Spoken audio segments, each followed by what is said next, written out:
Hello, everyone. Welcome back. We are going to continue now this evening, April 26th, 2021, with a special meeting of the Board of Finance. The time is now 8:19 p.m. and we are going to move right into deliberations and action to send the proposed fiscal year 2021/2022 budget to a town meeting on Monday, the 3rd, 2021 at 7 p.m. So to kick off our deliberations, I would like Anna Johnson to address Mr. Steve Larson's question about the capital. She's much better equipped to do so than any of us, I believe. So if you wouldn't mind, Anna. Okay, so the items that are highlighted in the presentation as the major budgeted capital project / acquisition are actually all items that we plan to purchase either by bonding or part of the annual acquisition plan where we go out and do a financing plan through a financial institution. So with regard, and so these are items that are all more articulated in the capital improvement plan as opposed to in the capital department within our budget.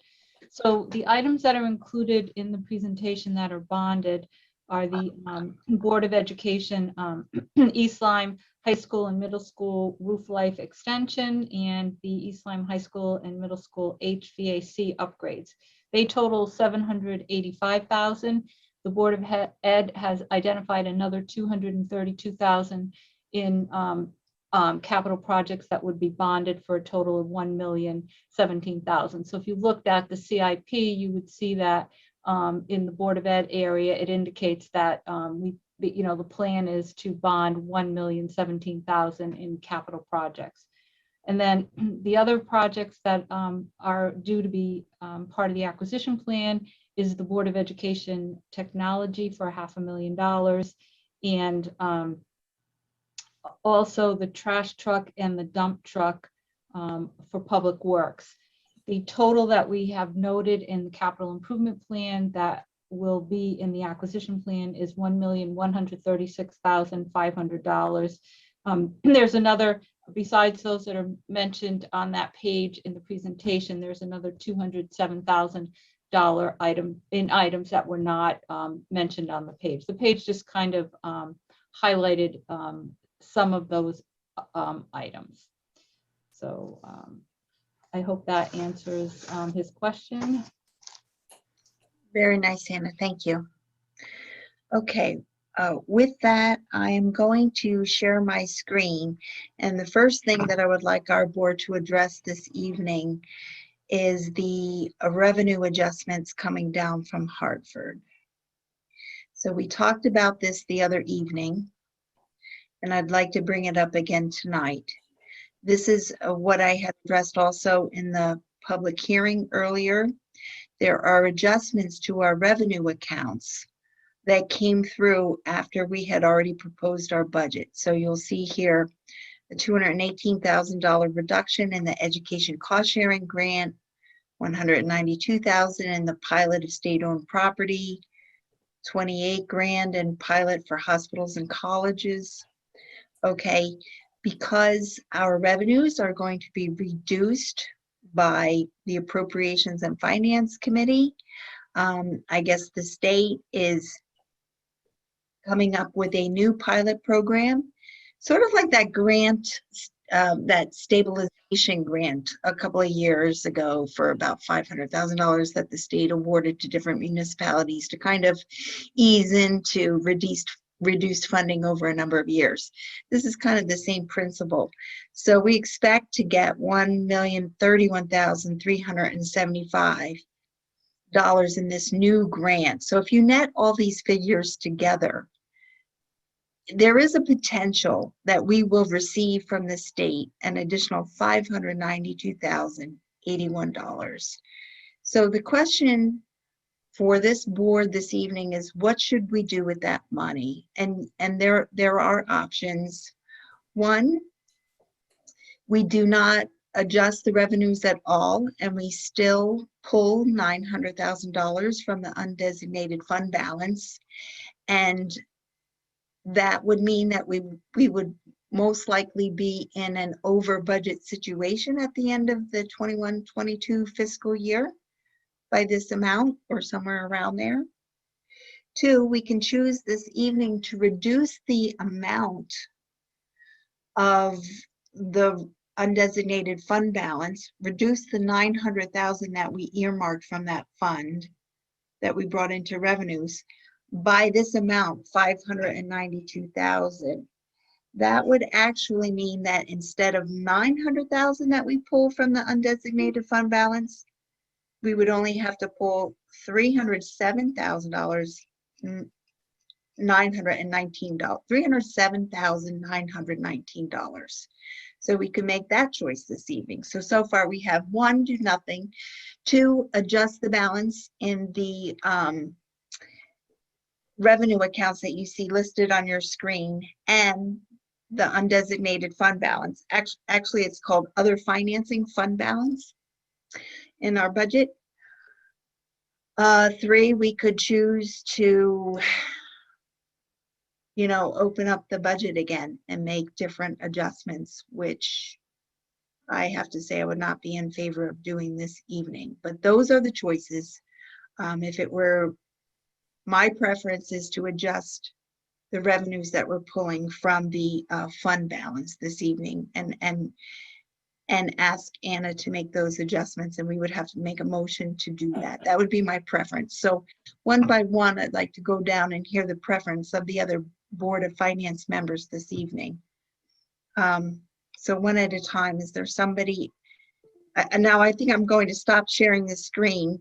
I just wanted to put this up so everybody could see the numbers that we're talking about. And I think all of our Board of Finance members have this information in front of them. So I will stop sharing so that we can see each other. And yes, Rich Steele. Yes, I just have a question, and maybe it's my newness to the board. I know I've been on for a year, but I recall pulling the 900,000 from the undesignated fund balance last year for this year's budget, the current year budget.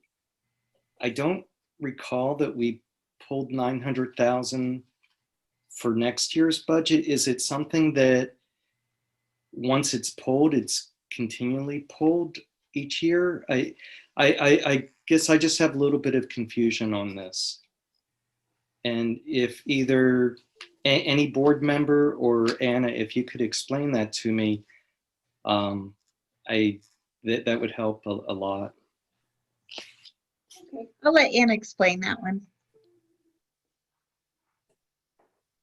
So, Richard, when we work on the budget, we review what the proposed revenues are going to be, and the use of fund balance is itemized on that list of revenues.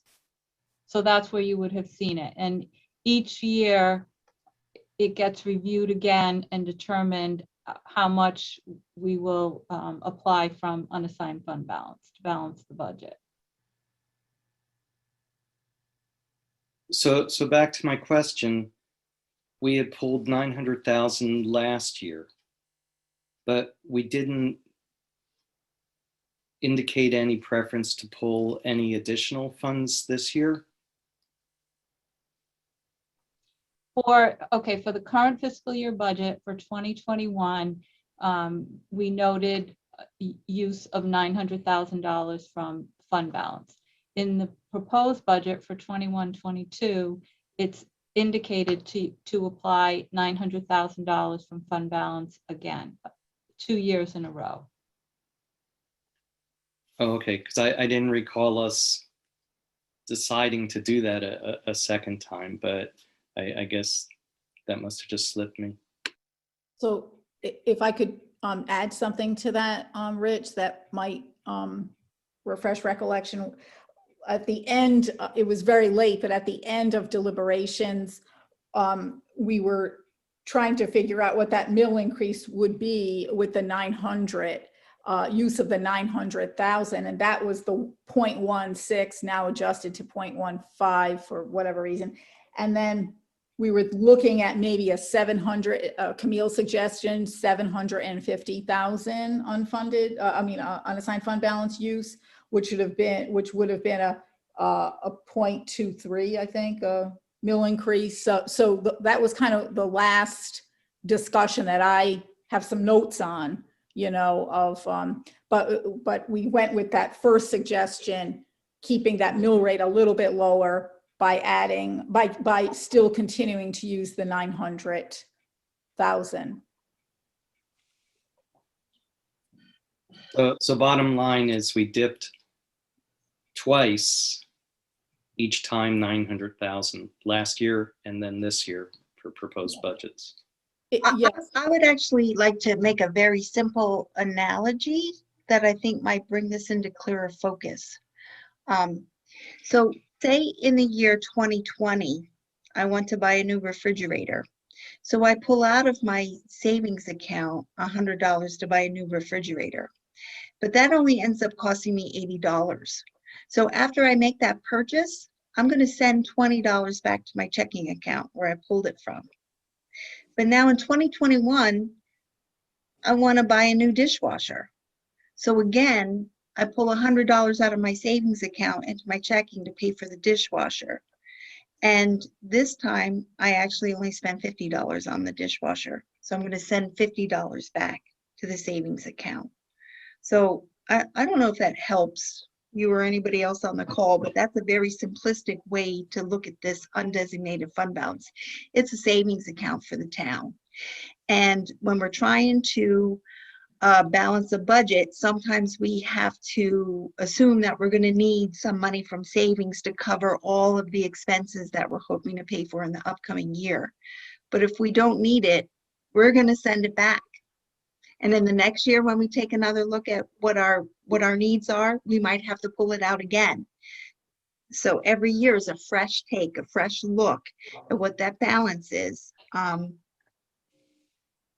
that's why it comes up every single year. I don't know if that helped or not.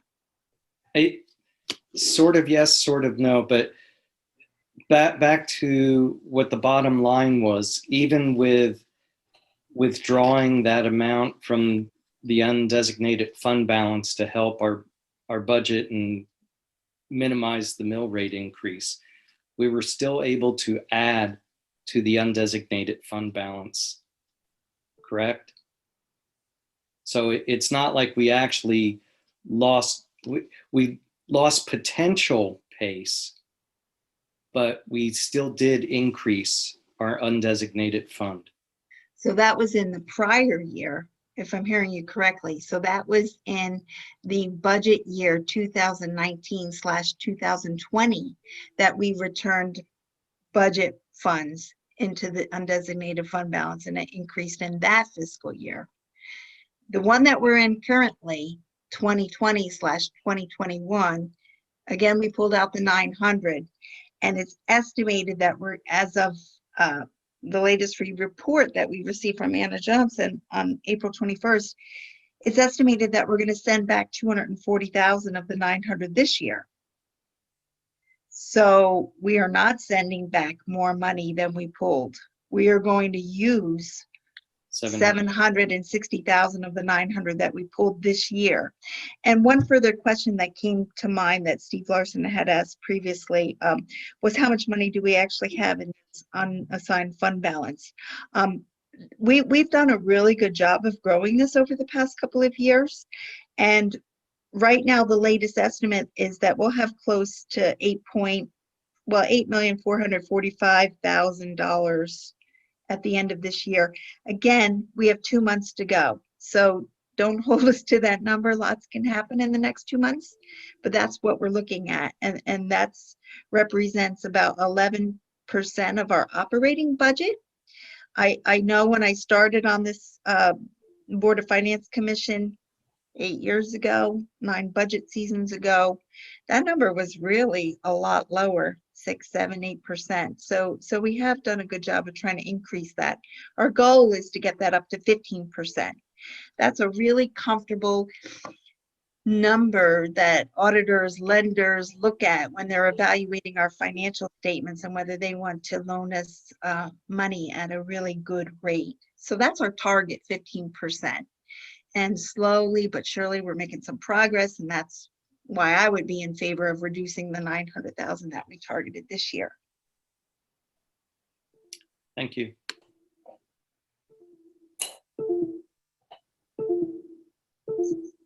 So Ann Chikello. Yeah, I think it's very important to try to build up that undesignated fund balance. And since we have this kind of windfall of the 592,000, I think it would be prudent to put it back into the undesignated fund balance and try to, keep building that up. Okay, thanks, Ann Chikello. Peter DeRosa, how do you, what's your pleasure here? My pleasure is to make everybody happy. So, in principle, certainly putting the 500 and whatever back into the fund balance makes a lot of sense. I just more of a procedural question. You said you didn't want to discuss revisiting the budget tonight, but would that happen at another point? Because there was two key concerns expressed tonight with public comments. And No, absolutely, we can discuss that budget when it comes. I just indicated my preference would be not to open it up again. Okay. In an effort to reduce the mill rate based on this 592,000 that we're getting.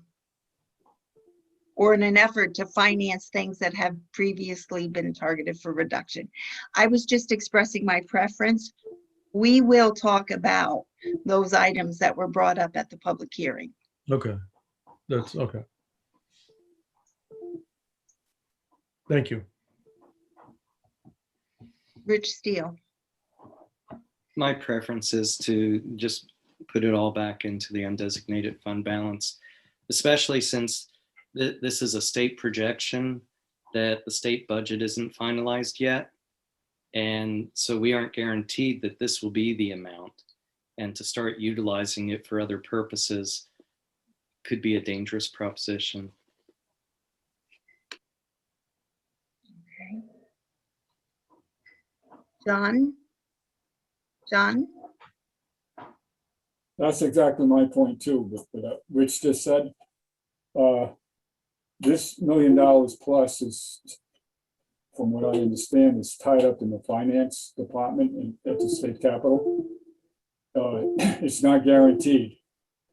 It may be $1 million, or maybe less, or maybe nothing. It may not allocate anything on this pilot tier program.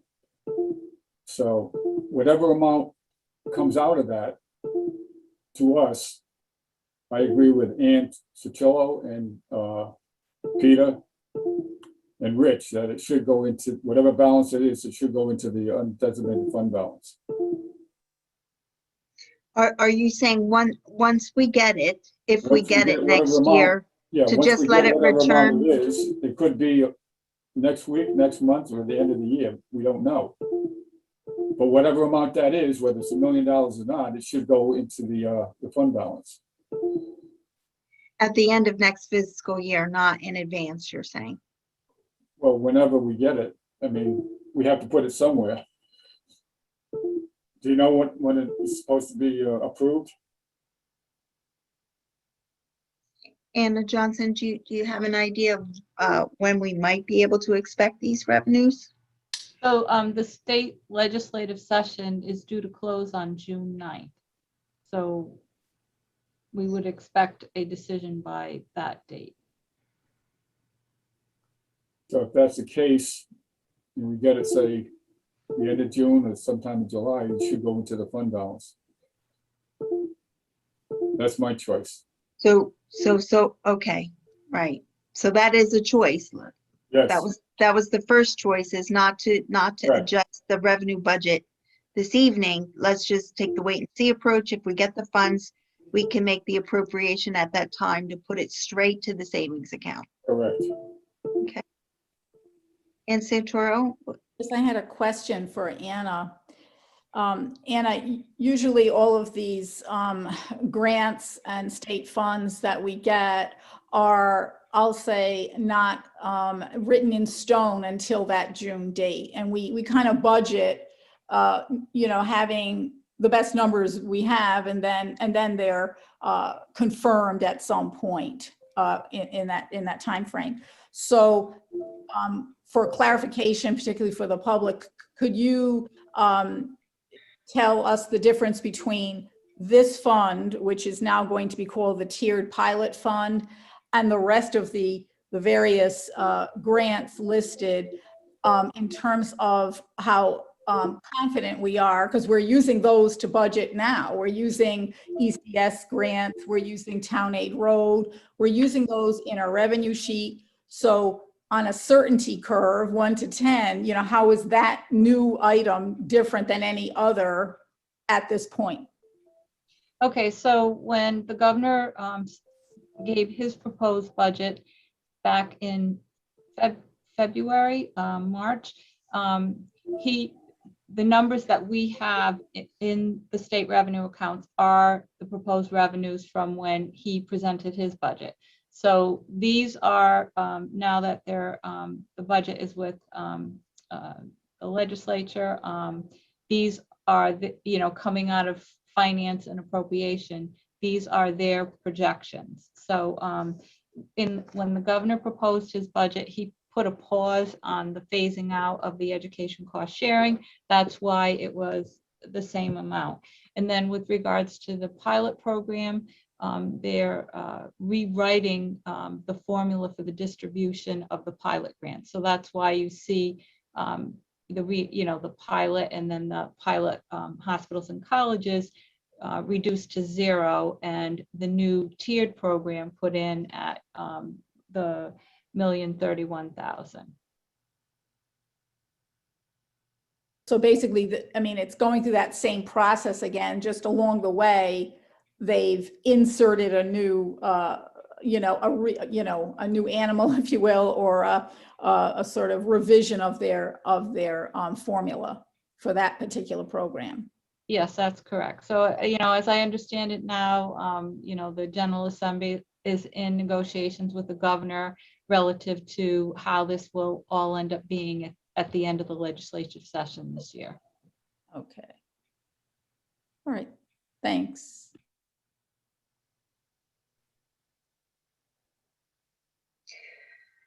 Okay, so a few different ways that we can handle it. One last point, Camille.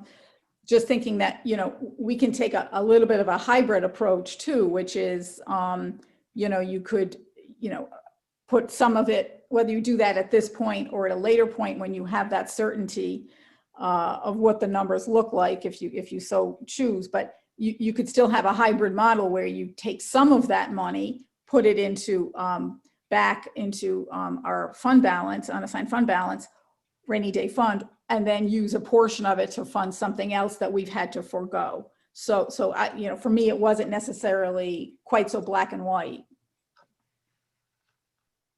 That is true. That is true. We could definitely take a hybrid approach, which may complicate the numbers a little bit.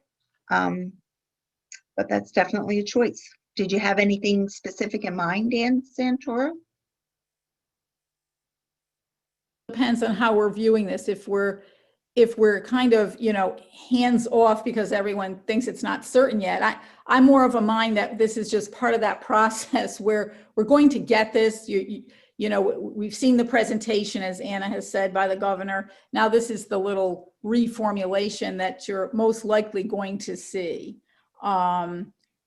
reducing some of the numbers and adding some others. So I think there's a pretty high degree of certainty that it's going to look like this. So it's just the question is, do you want to do something now about it or later about it? I'm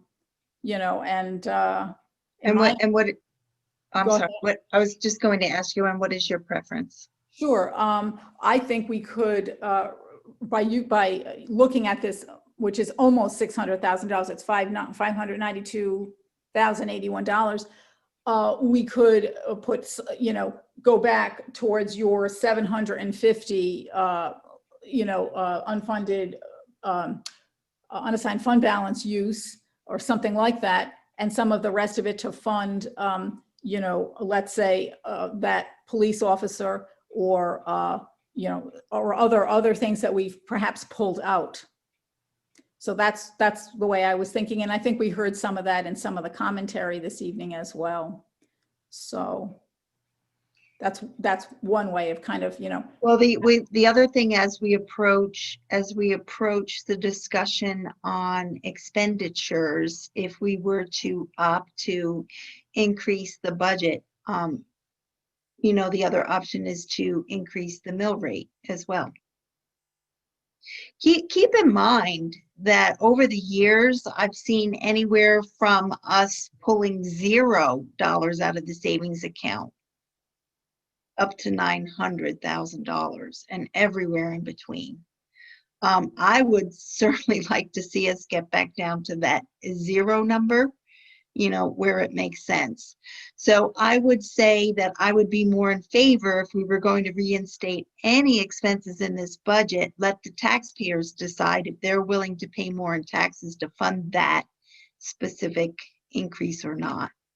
So one, I'm on the side of just making the adjustments tonight on the revenue for the full $592,000 adjustment, or two, not taking any action on the revenue.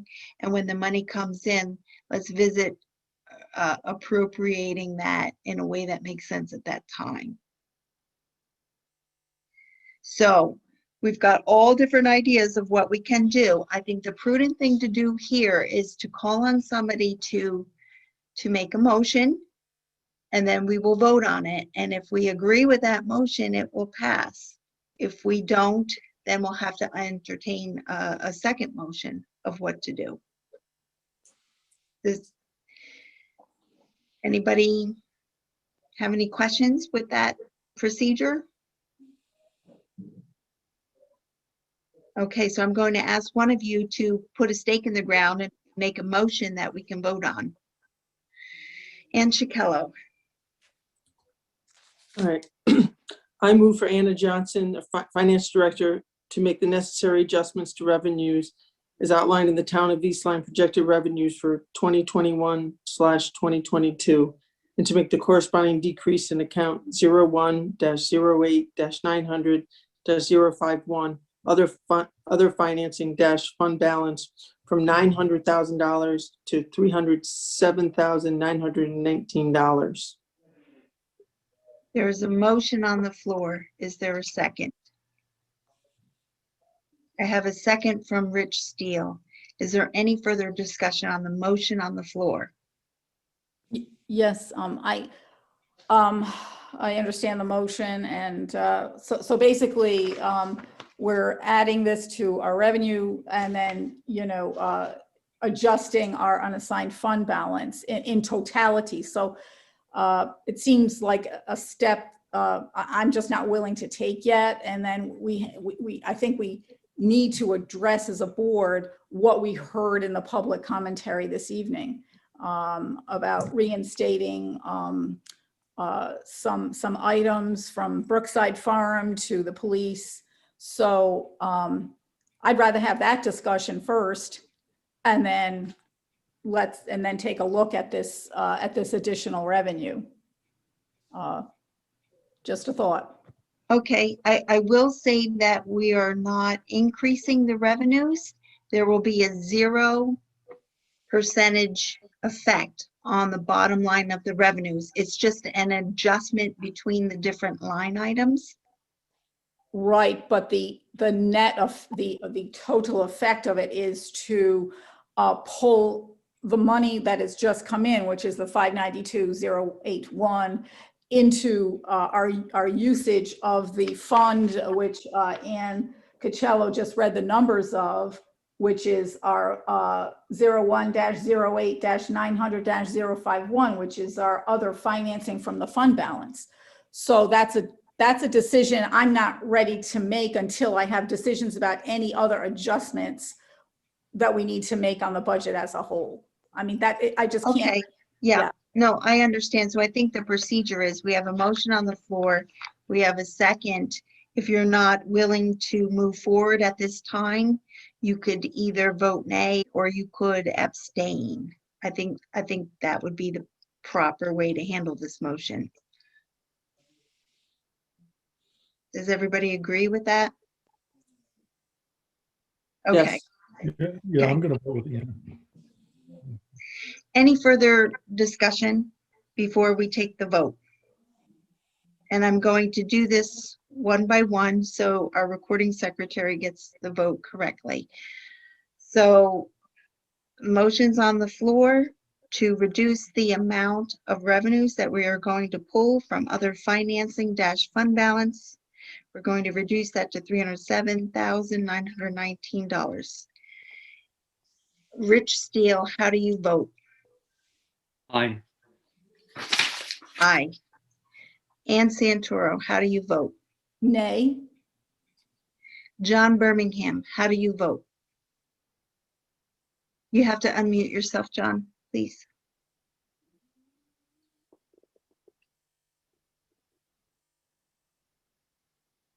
Nay. Peter DeRosa, how do you vote? Nay. Ann Chiquillo, how do you vote? Aye.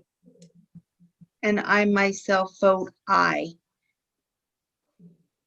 Motion fails 3-3-0. So what we will do, we can try this again later. Right now, we'll take no action on this. Let's move on to the discussion of the expenses. This would be agenda item still, agenda item 2, deliberation and action to send the proposed budget to the town meeting. We just finished a discussion of the revenues. Let's talk about the budget side, the expense side of the budget at this point. Who would like to open up the discussion?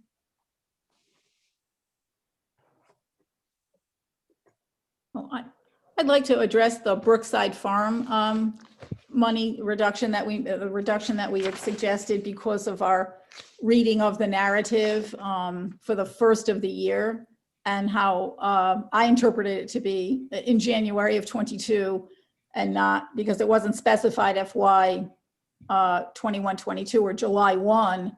And so I'd be, more than, willing to reinstate that with one caveat, that the narratives be clearer, please. Thank you. And if there is, and it's really incumbent upon all who create the budgets to, to come to the hearings so that this confusion doesn't happen. Sometimes the dates are not known or this and that, but I think if you've created a budget, reach out to, finance director, for selectmen, you, our board, our chairperson, Camille, whomever, to find out when that date is, so that this doesn't kind of happen, But I have no problem because this seems to have been a misunderstanding. So, thanks. Okay, thanks, Ann Santoro. Would anybody else like to address the Brookside Museum request for reinstatement of their curator salary? Ann Chiquillo? Yes, I also would be in favor of reinstating that. However, what I would prefer to do is have them pull it out of contingency versus reopen the budget, if possible. Anna, is that something that we can do that would be relatively easy, to reduce the amount in the contingency account to reinstate the salary for the curator, and it would just be a zero effect on the bottom line of the budget? So it wouldn't affect anything else, would it? It wouldn't affect the total amount of the budget. It wouldn't affect the mill rate. Sure. So you would make a motion to increase the curator account by the $3,090 and decrease what we have in contingency by the $3,090. Okay, so we can do that this evening. Does anybody, other board member have any other ideas of how to address the situation, if at all? John Birmingham? I agree with Ann Sicillo to pull it out of contingency and leave the rest of the budget as it is. Okay, thank you. Thank you, John. I can get behind that as well. Looks like Rich Steele is shaking his head. It looks like we might reach consensus on this. If somebody would like to make a motion to that effect. Ann Chikello? I'll give it a try. First, Anna, you said it was to increase the curator's account. What is that? Brookside Museum account? Is Right, that what it's called? yes, that's the individual budget account that was reduced at the previous meeting. And Anna, I'll give you that number so you can include it in your motion. It Okay. is Department 130, it is account number 134-100-415, curator. And you would make a motion to reinstate $3,090 in that account for a total of $6,180. And we will pay for that by pulling it from Department 120, 300-500. That is the contingency account.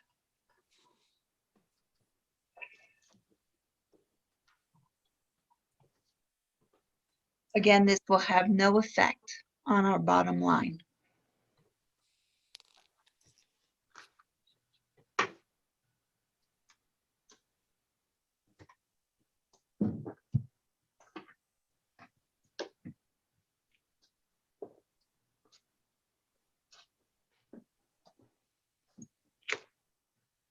It was Department 134. That is Department 134-100-415. Okay, I think I got it. All right.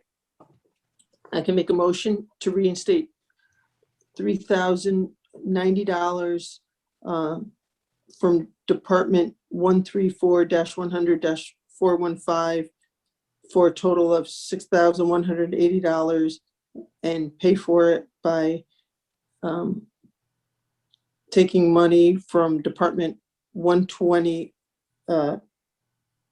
contingency account 300-500.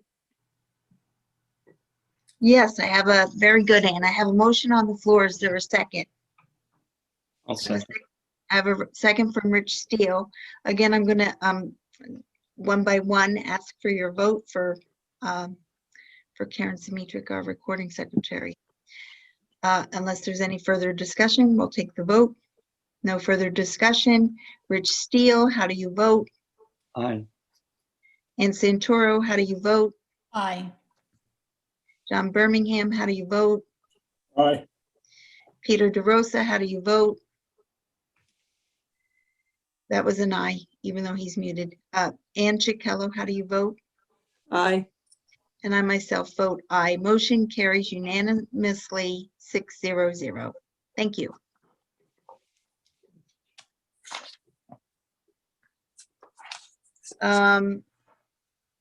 Next up on our discussion, we continue with a request for a reinstatement of funds to the police department. Would anybody like to address the rest of the board members by making a statement? I would. And Santoro. Yeah, so, I, after our deliberations of last week and, excuse me, our decision to, the board's decision to recommend 1 versus 2 officers, I went back and took a good look again at the February meeting of the Board of Selectmen, at which Chief Finkelstein and Dan Price, Police Commission, made their presentation. And it's interesting because at that presentation, actually the issue of understaffing and operational need was a bit clearer, to be honest, than at our presentation. Of course, later we got more documentation, and I had sent an email that clarified some things too about the operational need.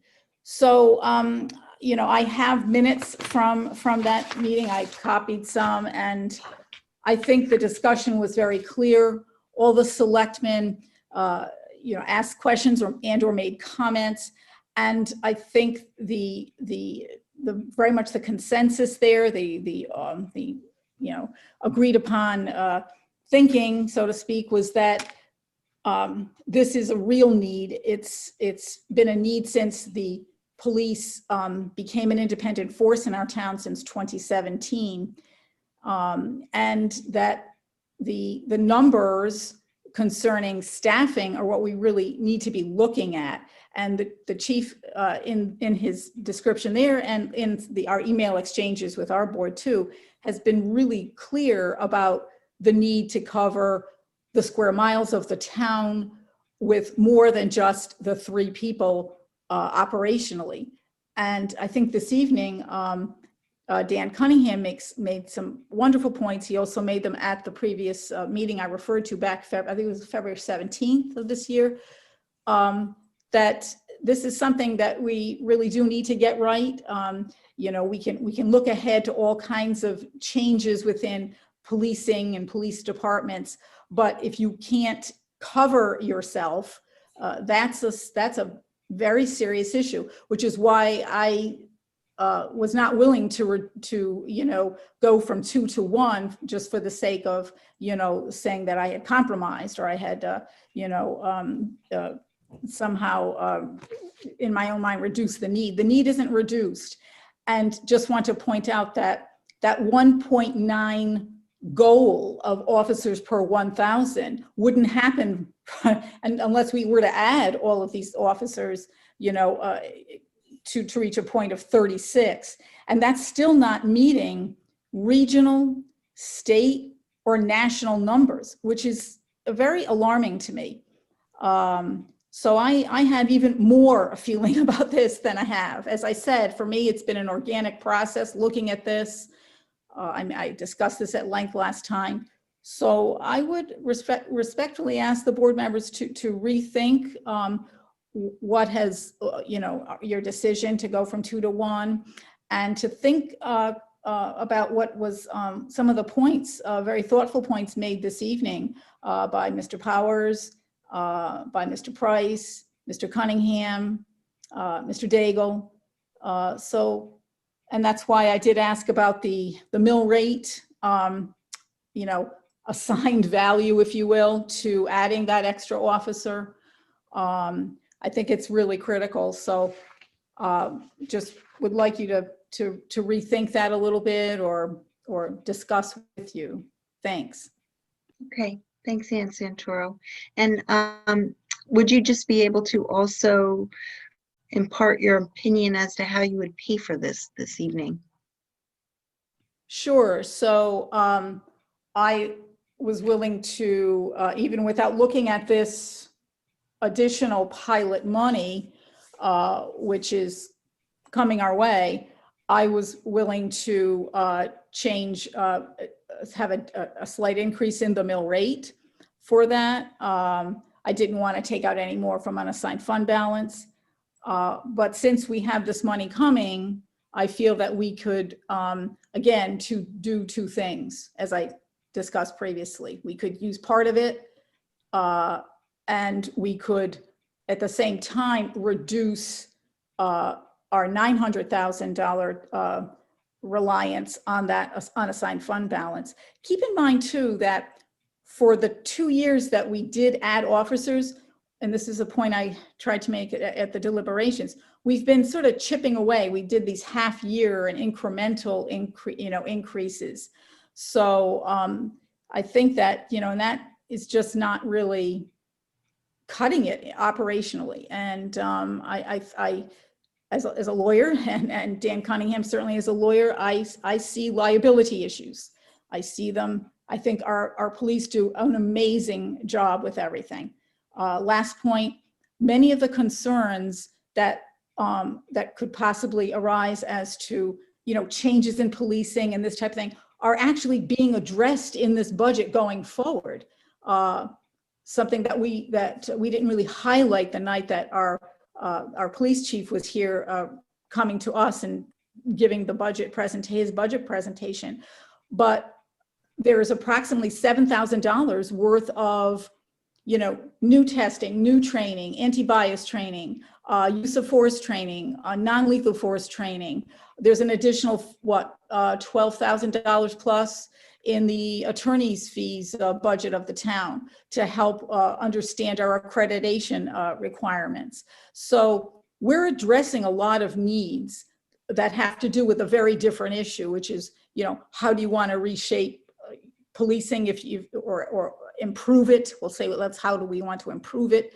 And that's a separate thing from just the pure day-to-day operations when there are multiple calls. And we certainly have seen, additional calls. We have seen crime rise. These are all additional reasons to do this, but we definitely have an operational issue that I think has got to be addressed. And if, sooner than later. So that's where I'm at. Thanks. Okay, thanks, Ann Santoro. It looks like Ann Chiquello would like to address the remaining board members next. Okay, so I guess I was at 0, and I'll explain why I was at 0 and would go back to 0 is with the Police Accountability Act, as Ann just said, there were a lot of costs associated with that. I think we need to get the police that are in hired now set up with the Police Accountability Act. Through that act, Chief Finkelstein said that there were, 44 unfunded mandates. I think that the town needs to pay for those first. I think that there's also the public safety building, which has a lot of costs associated with it, getting it up and running. There's, they're hiring new custodians, they're doing maintenance. So there's a lot of costs associated with the police. I think that if anything, one police officer, I was compromising with one. I just feel like we need to get everything set up with the police first. There's a lot of hidden costs that we don't know. Additionally, the people who spoke tonight were Dan Price from the Police Commission, Mark Powers from the Police Commission, Dan Cunningham, and Paul Daigle from the Board of Selectmen. So these people are intricately involved with this. I didn't hear anybody from the general public saying, I feel unsafe, I need more police. And I think if I had heard that, I might change my tune, but I'm not hearing that. So that's another reason I'm not in favor of this. I think that we need to get the police situated as they are today with the Police Accountability Act, give them the training, bias training, all the psychological training, everything that they need, the body cams, the legal fees are $25,000, and being a lawyer, legal fees go up, so it could be even more than that. So I think that there's going to be a lot of costs expended by the town residents, and I don't think that we should also include another police officer on top of that. Thanks, Ann Chiquello. I would have to say that I agree with everything that you just said so eloquently and explicitly. So thanks again. Is there another board member that would like to address the remaining board members? Yeah, if I may. I'm actually going to piggyback on what Ann Santoro was saying. And as I expressed in the other meetings, that I do support having the 2 police officers. I think that the need to expand the personnel in our police force has been well stated and well documented. and putting that in the setting of the national conversation going on about the police. I think we have a wonderful opportunity to kind of develop and shape the East Lyme Police Force to meet the needs not of our community in the given setting that we're in nationally. I think there's wonderful opportunities there, and I do believe the data that we're hearing that we are understaffed and that there is an inherent liability with that, and that concerns me. That concerns me. If I don't think we're being reckless. Then two officers a year for 6 years frightens me from a budget standpoint. That number does frighten me, and I'm not blindly just taking that and going with it. As I'm listening to tonight's discussion, we did hear most of the testimony tonight was regarding the police officers. And to answer your question, Camille, about how would I pay for it, I would kind of, again, I'm going to split it down the middle, and I would say take some from the pilot or tier money and some in a slight increase in the mill rate, maybe half and half or something like that, as a way to kind of show that we're trying to do it. That does put, it does give the taxpayers a voice in that too. It is interesting in Chicago that no one from the public did speak on that, from who isn't connected to it directly. And I think that's an interesting point that you make, but I think that we do represent the public, and we have to, I think we have to look at the situation from the general public's perspective. So those are my comments. Yes, Richard Steele. Thanks, Yes. Peter. Thanks, by the way. Thank you, Peter. Thank you, Anne, and thank you, Anne. This was the toughest issue that we dealt with in our budget, I believe. And it was where we had the most divergent thinking. And we went from viewpoints of 0 addition to viewpoints of 2.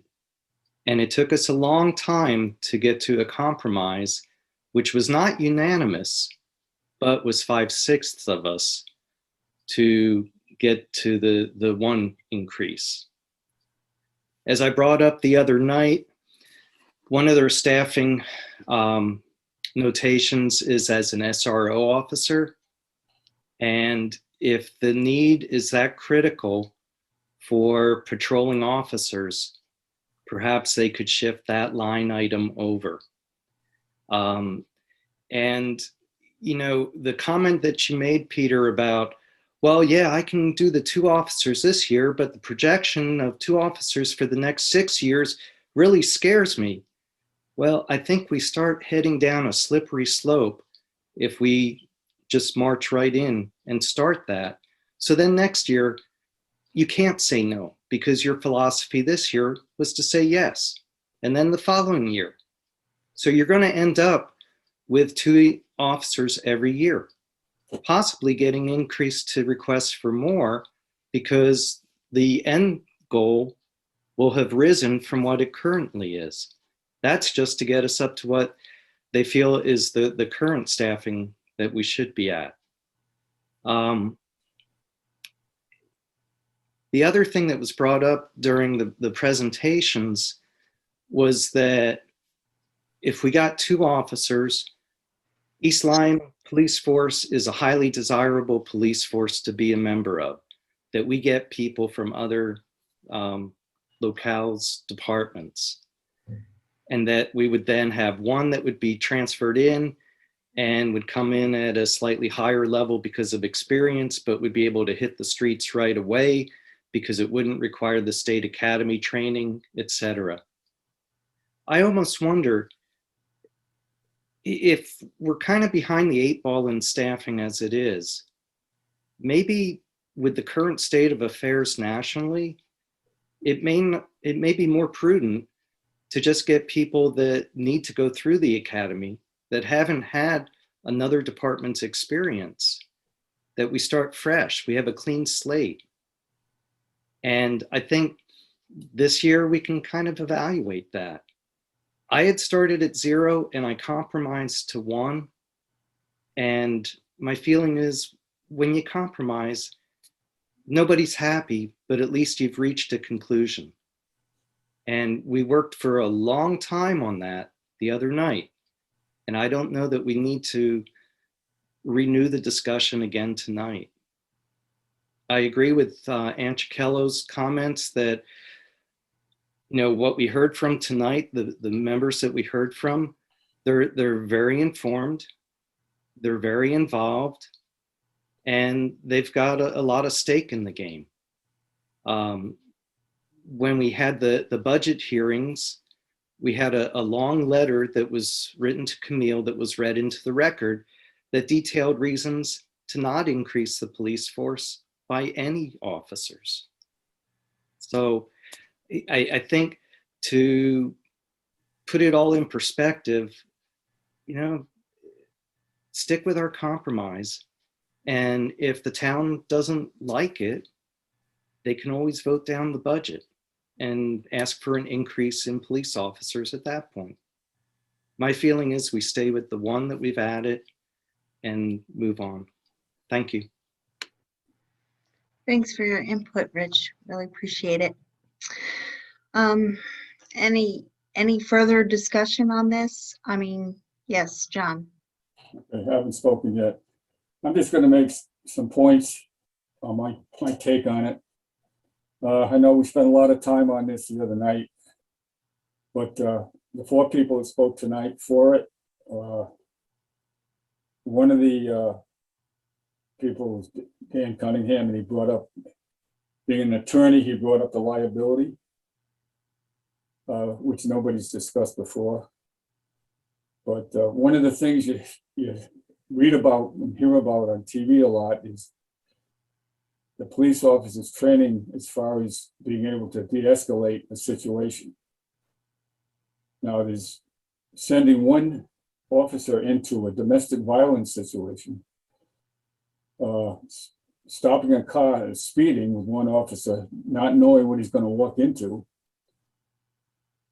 If something happens either way, either the person in the car or if the house gets shot or the policeman gets shot, there's no real way to de-escalate with one officer.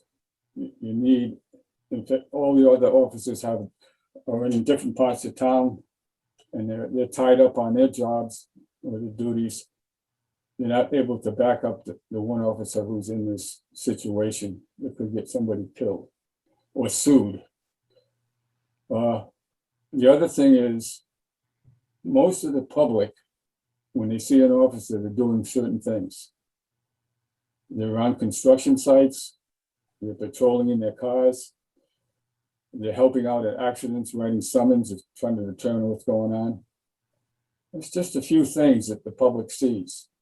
There's more things that are out of the eyesight of the public that the police officers are doing. And like I said before, because all what's going on downtown and up by exit 74, you need an extra officer, 2. I think they need 2, like I said before.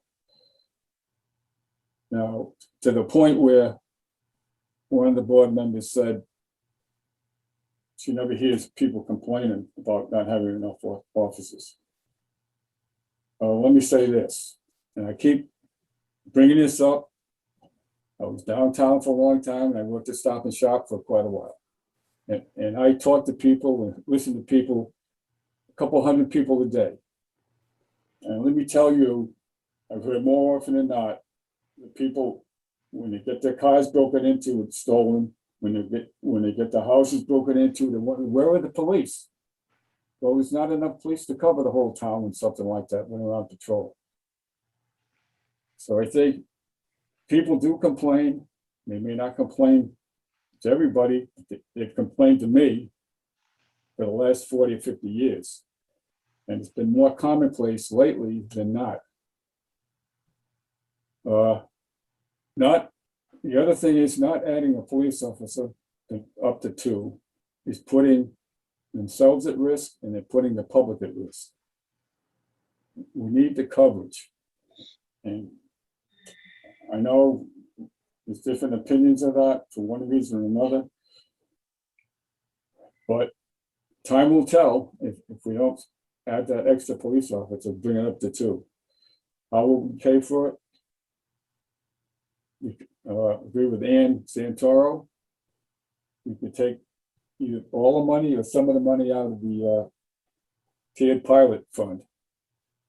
Or we could take a part out of that and part out of the undesignated fund balance, which would probably, if I'm correct, from what I heard the other night, it would only increase the middle by 0.06.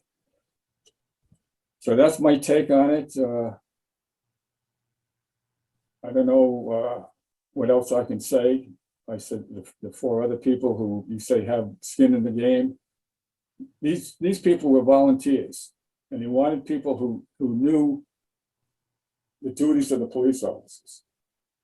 I mean, they were looking out for the town's best interest. They just didn't. The two or three people who were ex-police officers weren't doing this just because they know everybody in the police force to one extent or another. They were volunteers, and they were trying to do, like I said, the best they could for the town and the situation we're in today. So hopefully you can change your mind and give us another police officer and bring it up to 2. But hopefully that will happen, but we'll see. Thank you. That's all I have to say. I appreciate your comments, John, as I'm sure our other board members do as well. I'll just elaborate a little bit more since I didn't say much previously, and that is, I understand the police commission members are hardworking, dedicated public servants that are volunteering their time to try to come up with a solution that is going to best handle the needs of our town. I appreciate their work. As I mentioned before, I know some of them. I hold them in high regard. I respect and like them. But that does not mean that I agree with their position at this time. This is no different than the 6 members on our board that also spend a great deal of time during budget season volunteering our time, trying to do the best that we can to represent the taxpayers. We're not going to make everybody happy. With regard to, the goal, of course, is just to do the best that we can to make the most people happy that we can. So with regard to my prior comments about the makeup of the police commission, I'd just like to clarify my viewpoint there. Again, these men on that commission, I hold them in high regard. I honestly do. But I just don't believe at this point in time that the makeup of that commission reflects the true diversity of our town. I don't know how many minorities we have in our town. I know it's not many, but there is not one single minority person represented on that commission.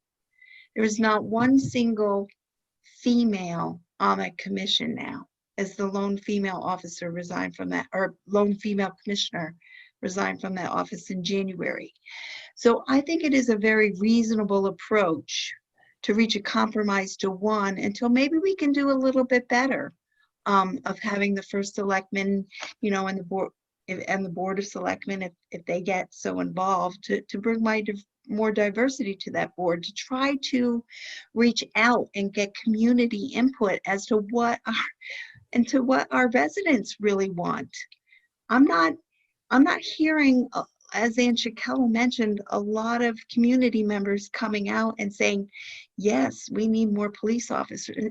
In fact, the only 2 comments that we had during our deliberations from the public were against hiring 2 new police officers. So again, I think we spent an awful long time trying to reach a compromise, a consensus. I am firmly in the mind where I cannot support any motion that would be made this evening to reinstate a second one again. Having said that, I don't think there's enough support this evening to reinstate it, but I cannot prevent a Board of Finance member from so making a motion if that's what they desire. So I think at this point, we've listened to everybody's opinion. You have to think carefully for yourself whether anything that you've heard tonight is going to make you waver in your original decision. And if not, you have to vote your conscience and your intellect and your dedication. That's what's on the line here, nothing else. So with that being said, I think we've talked about this enough. If somebody would like, yes, John, of course. You said you didn't know how many minorities are in town. I do. Great. Percentage wise. It's approximately, give or take, 6% African Americans in town. And there's approximately, maybe not quite 6%, Asian Americans in town. Number one, being in politics for the last few years, I know how hard it is to get people to volunteer for any board or commission. So, and that's say 80 to 90% of the public of white Americans in East Lyme. We haven't had enough time to get that group to volunteer for anything. How hard is it to get the other 6 to 12% to volunteer? I mean, we would welcome that group to volunteer for any board or commission. Like you mentioned, the police commission, all white males. Well, they would gladly take somebody from that 6 to 12% if they would come forward, but nobody has. So. Yeah. I appreciate those comments, John. I just think it's really difficult for most people to understand that these positions, one, exist, and two, what they would need to do to express their interest in it. So I think it's more of an outreach situation. If we really truly were interested in representing the interests of our town, then we need to do some sort of outreach and not wait for people to come to us to volunteer. And I would ask you, that 6% figure that you quoted for people of color, does that include our Latino population? According to the demographics I looked at, no. Okay, so But that so was so but it you've was quite a stated bit 12. less. So you've stated 12% between Black Americans and Asian Americans, but we're not sure about the Latino population. It was So quite a bit less, if I'm not mistaken. I'm sorry. Could have been 2 or 3%. Okay, so we're looking at probably 15% of our population is a minority. Okay, another thing that I thought about was the I thought this was the year that we were going to relook at the charter. Maybe the police commission needs to increase the number of members so that we can adequately represent, get a little more diversity there. So again, I appreciate your comments. I appreciate you having those facts. It's always good to have facts. But still, there's nothing that I've heard this evening that's going to get me to No, it compromise was just further. a fact check, that's all. Okay, appreciate it. Okay, so that being said, does that conclude the discussion? I wanted to just throw in one more thing, if I may. Sure, Peter. As we're talking about how to pay for this, how to pay for the second officer. Dan Price, when he presented, mentioned delaying hiring the second officer to January, which would reduce the overall cost of doing that. And I forgot to mention that in my comments, but that would be a way of attaining the goal and reducing the overall cost. And I just wanted to remind the board that that was also an option that was thrown out there, and I neglected to mention that. Okay. All right, thanks, Peter. Any further discussion? Any board member wanting to make a motion?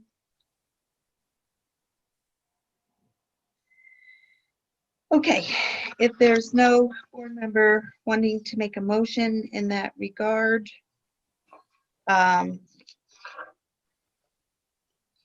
that leaves us with a motion to move the proposed budget forward to the annual town meeting scheduled for May 3rd. Would anybody like to entertain that motion? Camille, we still haven't decided on the revenue. We had a revenue motion earlier that we did not go through, so I think we still need to. Right, we can come back to that. We can come back to that, Anne. Okay, and you know what, I am going to make a motion that we, for what it's worth, we reinstate a half of an officer at, I don't know how I'm going to phrase this, but basically that we would be hiring 1.5 officers for the year FY 21-22.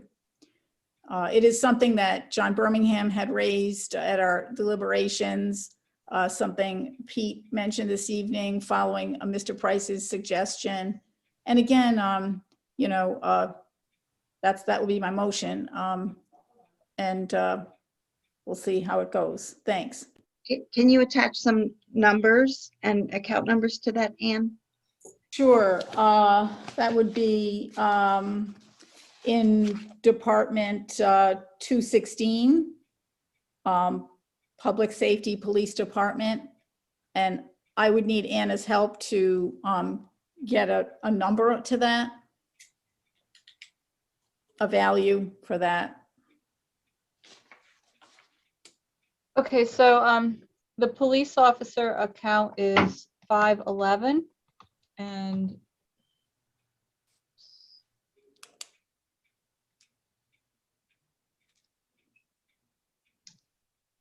what you would want to add back is $30,223.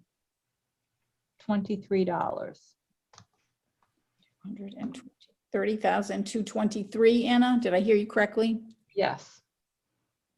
Okay, so I It- move. Well, can I just ask a question? I No, thought no, it no. was like, Excuse me, Anne Chicallo and Richard Steele. I think let Anne Santoro finish her. okay, Then we'll get a second, and then we can open it up for discussion. I think Yeah. that's proper procedure. Right, we may need to refine the language. Excuse So me. why don't you start over, Anne Santoro, with your Okay. motion? So I move to reinstate $30,223 to Department 216, line, was that, Anna, the line again? 511. Line 511. To, I guess, to reflect the addition of 1.5 police officers for FY 21-22. There is a motion on the floor. Is there a second? Second, John Yeah. Birmingham seconds. Now we can open this up for discussion. Yes, Rich Steele.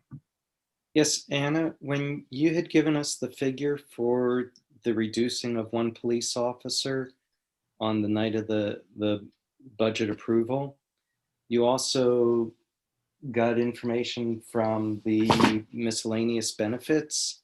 Right, so in addition to the police officer line item, there's also uniforms and the weapon. So I don't think it matters when during the year the officer is hired, that full amount would have to be restored because the officer's going to need the weapon. So that was $800. And then also there's the uniforms. The uniforms were $3,800. And again, that's regardless of when the officer is hired, they're going to need to be outfitted with the uniform. So that full amount would need to be restored. There's the payroll taxes and the health insurance as well. Okay. Anne Chicallo, did you want to make a comment? regarding the motion that's on the floor? Unmute, You have to unmute. unmute, please. Sorry about that. I was just concerned because I didn't think it had included everything that Anna had just summarized. That Okay. I didn't think that was the full amount. So I think here's what we can do. There's a motion on the floor. There's a second. Let's vote on this motion. If it doesn't pass, I think all of those other ancillary items are a moot point anyway. So if there's no further discussion, I'll call for a vote one by one. Ann Chikello, what is your vote? Nay. Richard Steele, what is your vote? Nay. John Birmingham, what is your vote? Aye. Peter DeRosa, what is your vote? If he were to unmute himself, vote. Sorry, aye. Thank you, Peter. Ann Santoro, what is your vote? Aye. And I have a vote of nay. Motion fails 3-3-0. Okay, thank you for trying, Ann Santoro. All right. Is there any other line item budget that any board member would like to discuss this evening? Based on what we heard at the public hearing or otherwise? If there is no additional motion to amend any line item expense in the budget, I will entertain a motion to move forward the proposed 2021-2022 town budget to the annual town meeting. Is there a motion in that regard? Ann Chikello. I move to forward the proposed 2021/2022 town budget to the annual town meeting as follows. General government in the amount of 19,381,210. Debt service in the amount of $5,720,993. Capital in the amount of $683,113. Board of Education in the amount of $52,209,464 for a grand total of $77,994,780. Thank you for the motion. Is there a second? Second. Thank you, John Birmingham. Right now, I will call for a vote one by one. John Birmingham, how do you vote? Aye. Peter DeRosa, how do you vote? Aye. Richard Steele, how do you vote? Aye. Ann Chikello, how do you vote? Aye. Ann Santoro, how do you vote? Aye. Camille, myself, I vote aye. It looks like we have a unanimous decision, 6-0-0. Thank you very much. Next up in the discussion, let's circle back to the revenue picture. Do I need to put the list back up, or you all have that information in front of you that we can talk about? We're Camille, talking about the revenue adjustment of $592,081. Yes, I ma'am. have it, but it's in such tiny print. Maybe if my fellow board members don't mind, could we put that up to share that screen? Thanks. And Camille, if there's a way that you can enlarge that too, I always find on Zoom that numbers look very little. Oh, that's going to be a challenge for me, Rich. I don't think I've ever done that before. They're in red, Rich. Yeah. Get closer to the screen.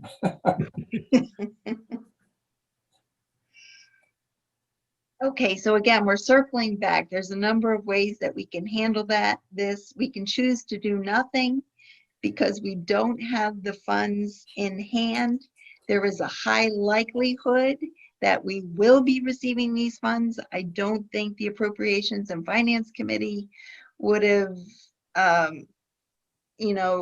talked about this new tiered pilot program and put a very specific dollar amount there if it wasn't coming. But again, it is Hartford. Anything goes, anything can happen. Who knows? I don't know. We could do nothing.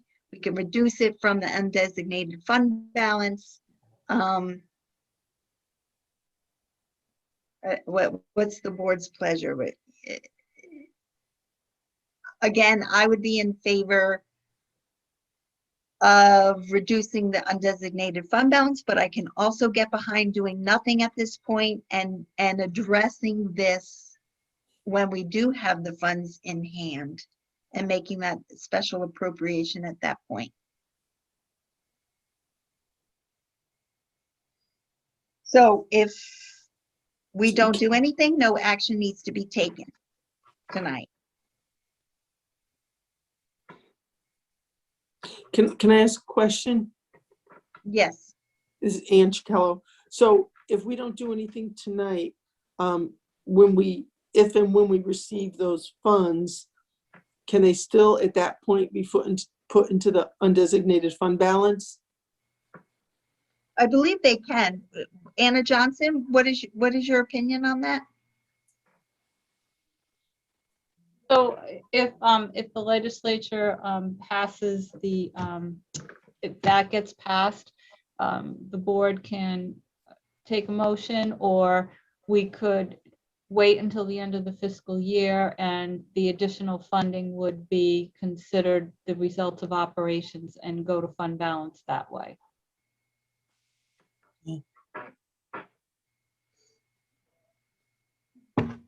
Okay, thank you.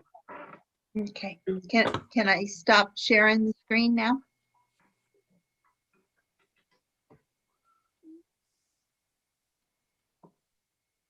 Can I ask a question?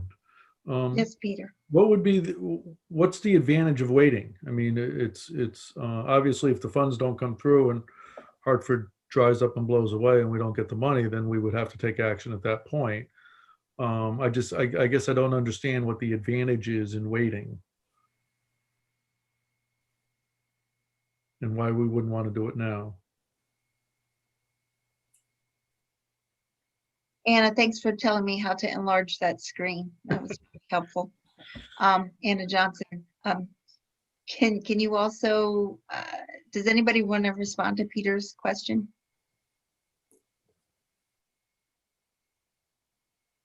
My answer to that, can I comment? Yes, John. My answer to that is, knowing how things work in Hartford, they can't decide on anything. That if something changes on that $1 million figure, and we appropriate the money to be that 592,081 to be used for whatever, what happens then? The advantage to me to wait is to wait and see if we do get the money. Here's what happens if we fall short on the revenue side of the picture. Okay. And we don't get enough funds in to cover the expenses that were budgeted. Either there's a spending freeze that gets implemented, or if it's a very necessary item, we could be asked to appropriate funds back from the undesignated fund balance at that point to cover it.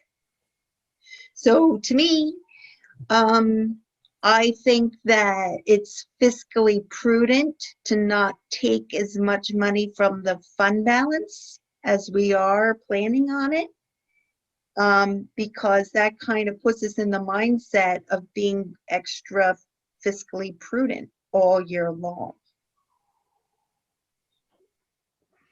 And if we do get into a situation where we're short at that time, it's sort of like when departments run over, say in overtime, they come to us and ask for a special appropriation to fund their overtime account. We usually pull that from contingency.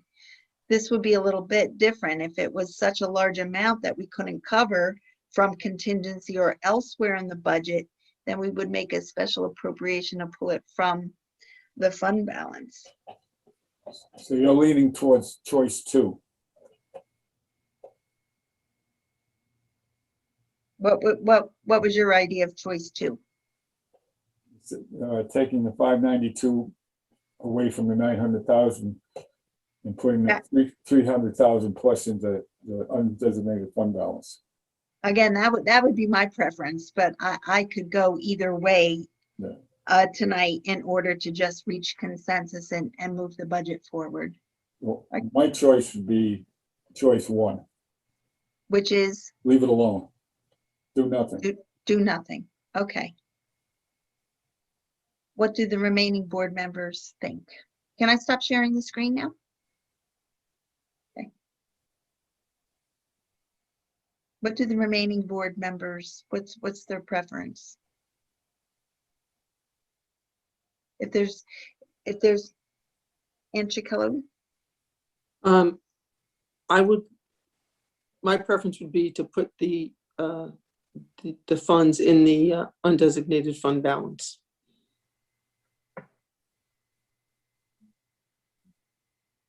so we have one person that wants to leave it alone, two that would like to see a reduction in the revenue line item from fund balance. I'm not sure how the others feel. We could wait until they speak up, or we could just make a motion and see if it gets passed. Well, I just wanted to say, I agree with John, leave it alone, or some sort of a hybrid, which was my original thinking of using it to offset what we've put in, or what we think we need to put in this year in our revenue sheet for unassigned fund balance.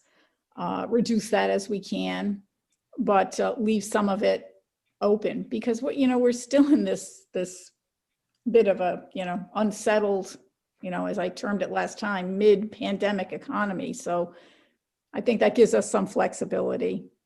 And if I could point out in the chat, I believe our first selectman, Mr. Nickerson, has some information about the program where he discusses it and says that it's not temporary funding and it's a renewed commitment to the pilot program, sort of a redo of it.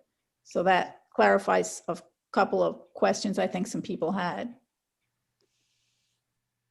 So that, from what I'm understanding from you, Ann Santor, is a real departure of how you have previously argued tapping into the fund balance. And that's okay, but I'm just commenting that, wow, that's a real departure from. No, I don't think it's a departure at all, because last year I agreed to the 900,000. From previous years of your want to reduce that as possible. That was my kind of max. And this year, because we're still in this situation of the pandemic, et cetera, that would be, my max, as I said the other night. But I think you could take a portion of this and reduce it. So I was kind of happy last at our deliberations, Camille, when you mentioned the 750 or 700,000. That's more in my range. And previous years for me on the board, I think there was one year about 650,000. So that's kind of where I feel a little more comfortable, and still trying not to use it, but putting it in there, knowing we have that cushion, but it's not an excessive cushion. So I think I'm being pretty consistent. So okay, and so if you wanted to make a motion in that regard to only pull 750 and instead of 900, for example, I am not suggesting that you do, then what we would need to do is identify where those funds, how we would make up for that. Because I think the goal for all of us is just to really make sure we have a zero effect on the net revenues, so that we don't have to go back and adjust this anticipated mill rate or tax collection figures or things like that. That would be the simplest, easiest, cleanest way to handle this. So we have two. We have 2 for option 1 and 2 for option 2. So we can either just agree to table this for now and not do anything, or we could, I could entertain a motion to correct, or not correct, but to alter this fund balance in some way. You tell me. What is the board's pleasure? Would anybody like to make a motion to do anything with these additional revenues that came to light after we had already deliberated and proposed a revenue side of the budget? Just a question. Before the additional revenues came to light, and before we saw the decreases in some of the other funds that go into the revenue, we just took what was projected to be the revenue and put that into the budget, right? We had assumed that the projected revenue was what we were going to get, correct? So to be consistent, I think we can assume that this projected 592,000, we're more than likely going to see, and we can put it straight into reducing how much we're taking from the contingency fund, well, not contingency, but the unassigned fund balance. And one other question is, at the bottom of the revenue account projection, it looks like it's projected to return to the fund balance 370,000. Am I correct in that? It's Which report are you looking at, Rich? Town of East Lyme revenue account end of year projection, estimated end of year 4/1/21 through 6/30/21. It's page 2. It was updated 4/21. Page 2.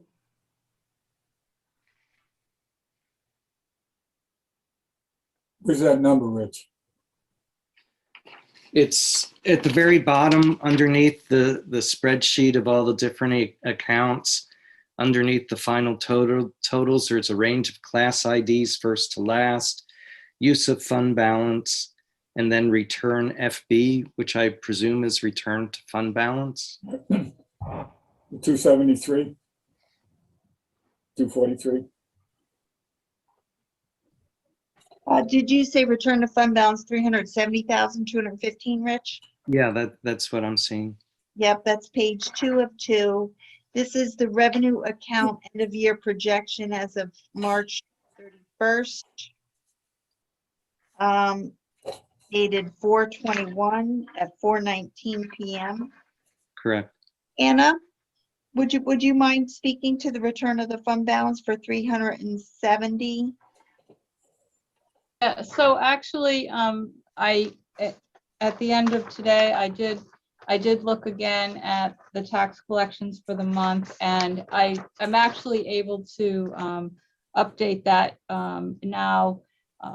It looks like we're going to get to the point where it would be more like $500,000 returned. And we still have the remainder of this week with regards to April collections.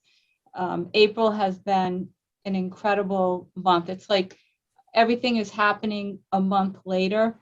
And being that we sent out intent to lien properties, I'll tell you right now, because they're working on the ceilings in my office, they put me in a little office enclosure here in the tax office. Their phones are ringing off the hooks and people are coming in. They have quite a trail of people coming in, and I would expect that's going to continue for the rest of the week. So we might even get to the point where we're going to actually meet the projected current tax revenues, whereas at the end of March, it was not looking like we would. So it's really been, a constant daily improvement since those notice to lien properties have gone out at the end of March. Wow, that's great news, Anna. Thank you for that update. Fantastic. So essentially what you're saying is, of that 900,000 that we looked to withdraw from the undesignated fund balance last year, that it'll probably end up being 400,000 that will withdraw from the undesignated fund balance? Yes. In the current year that we're in, Current year. Yes. and ending June 30th, 2021. Right. And so with these projected revenues that are close to 600,000, then it'll make our projected withdrawal from the undesignated fund balance approximately 300,000 if we pump that all back in to cover the 900,000. No, it's more like 400,000. Oh, okay. And I'm talking about, you know, our estimated fiscal year end for the current year that we're in.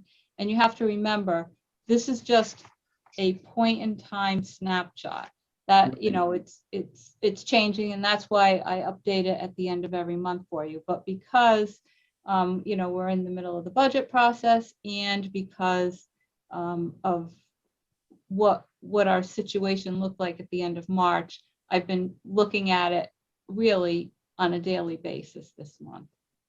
Right. But it does paint a rosier picture for this fiscal year as well as next fiscal year for the undesignated fund balance.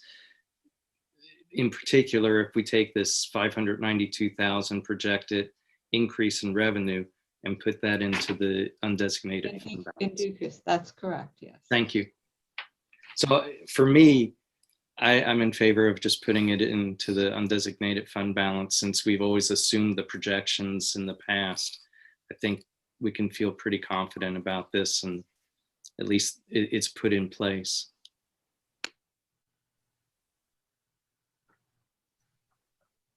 Anybody else?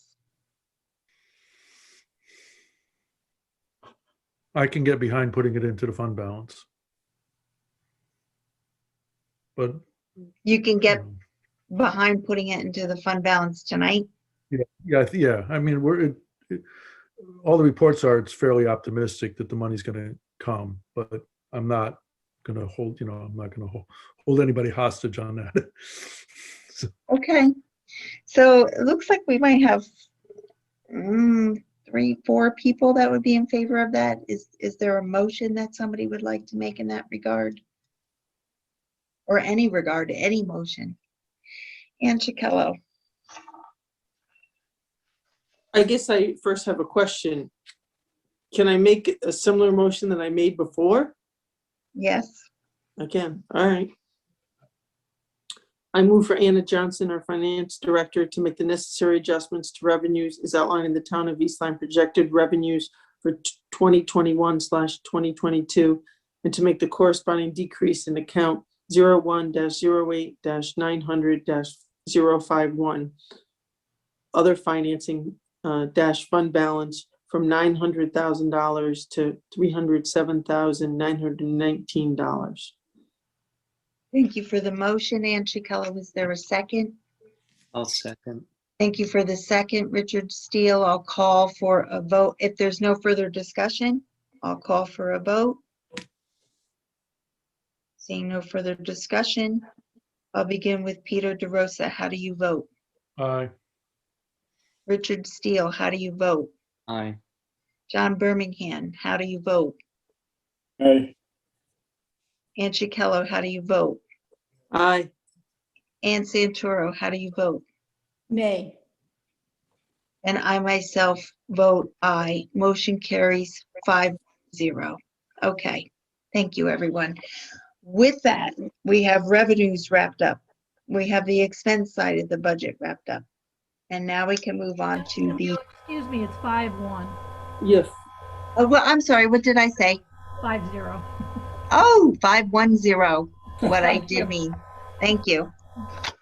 Thanks. It's not even that late, it's only 10 o'clock. Late enough. I'm fuzzy already. Okay, with that, let's move on to the final portion. Well, it is actually a separate agenda item. It's agenda item number 3 of the special meeting, discussion and possible action on the capital improvement plan. Was there any further discussion on the CIP plan, which is the very last tab in our big black budget books? Any further discussion on that?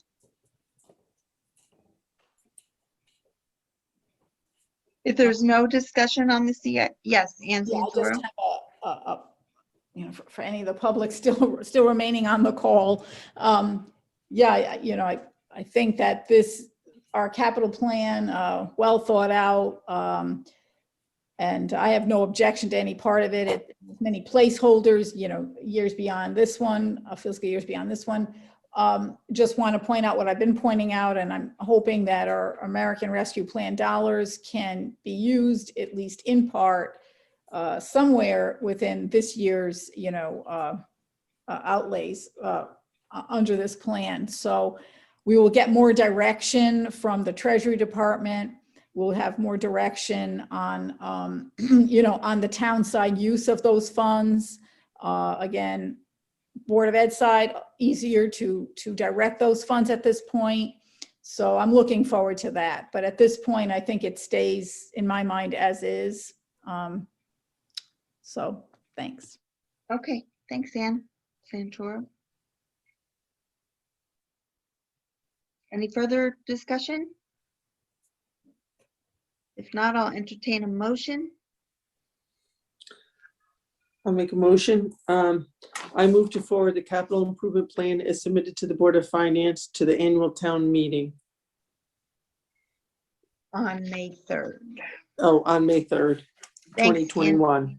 Yep, thanks, Ann Chicallo. There's a motion. Is there a second? I'll second. Thanks, Ann Santora, for the second. I think this is a simple one. All those in favor, please raise your hand and say aye. Aye. Aye. Unanimous, motion carries 600. Thank you. That would conclude the discussion and possible action section of our special meeting this evening. With that, I'm going to move into public discussion. There are now 4 remaining attendees in our webinar. If one of those 4 individuals would like to address the Board of Finance this evening, please raise your hand and I will call on you one by one. Again, this is the public discussion portion of our special meeting. Would anybody like to address the Board of Finance? Seeing no hands, I will close public discussion and move on to board comments. Would anybody like to speak to other board members this evening?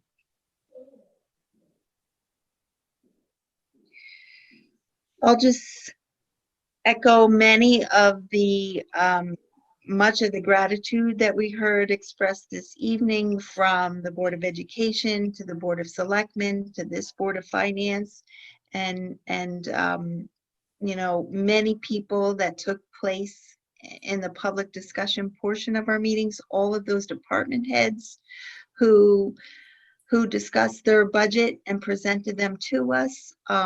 It's been a very less contentious budget year than in many past, and I'm thankful for that. So I thank everybody. I think it's been a pretty smooth process.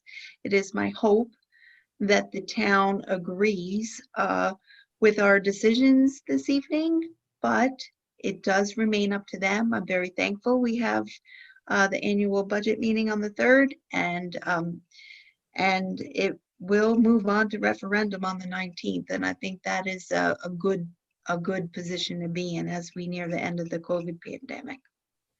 That's all I would like to say. Anybody else have a final comment? We survived. Yes, we did. Once again, thanks. Okay. Yeah, it's a long haul. Yeah.